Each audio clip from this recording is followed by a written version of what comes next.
whole life rotting away. After revolutionizing the music industry, the legacy of Henk Badings is just decaying behind closed doors. How did this even happen? In today's episode we will discover the forgotten past of this componist.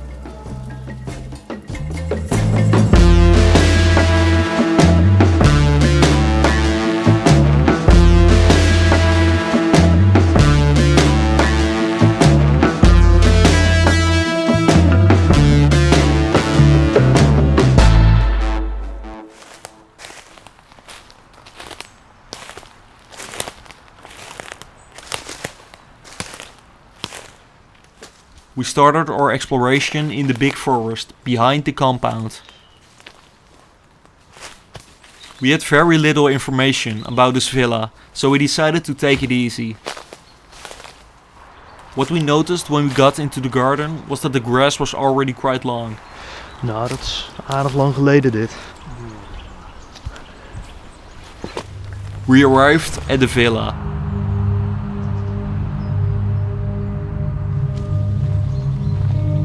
The villa was built in a modernist style back in the 1920s.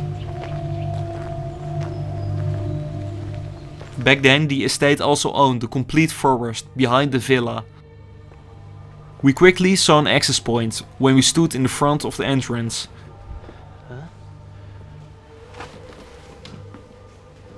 Inside we truly felt like we entered someone's life. Tons and tons of different items were scattered across the room. Most items were music related.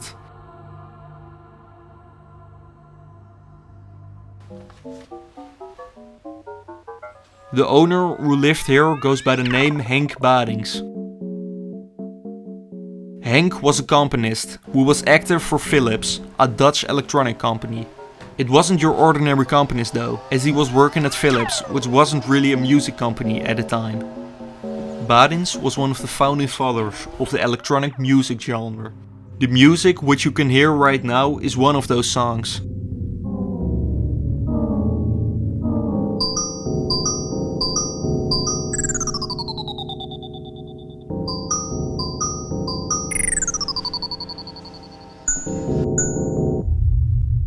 It may sound a bit simplistic, but this truly was something completely else back in the early 50s.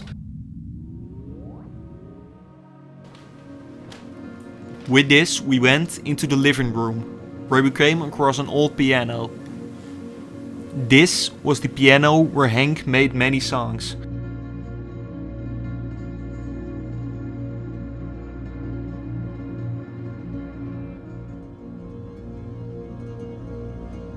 Weirdly enough, all the lights also seem to be in working order.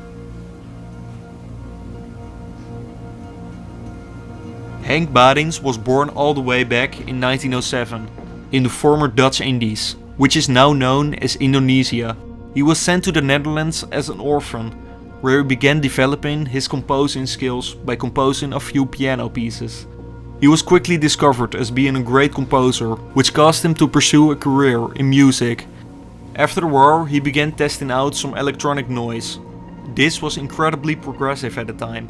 It also delivered him a job at the Philips Research Center. Here he really shined and became known as one of the first pioneers pursuing electric music in all over the world. A rather interesting fact also is that Henk was the first componist to house a concert entirely containing electronic music, which technically meant that he held the first electronic festival. But well, let's return to the villa. So how is it even possible that all this important life work is just rotting away here? We will soon answer that question. Let's head up the stairs though.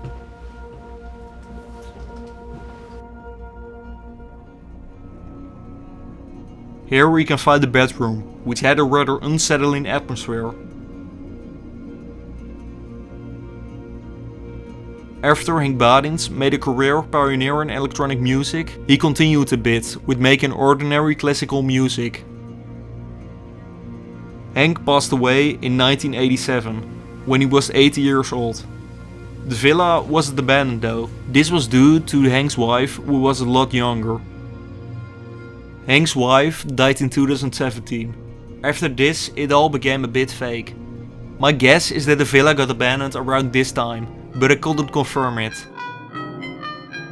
What can be confirmed though is that the legacy of Henk Badings got abandoned.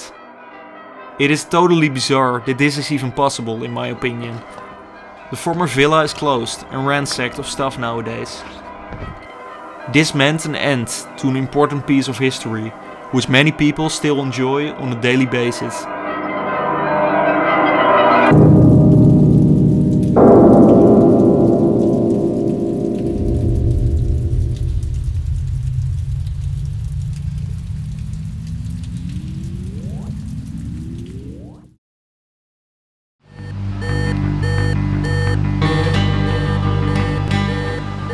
Do you want to see early previews on what's coming next to the channel? If that's the case, follow the official Instagram page or Facebook page of Forgotten Buildings. Check it out at Forgotten Buildings.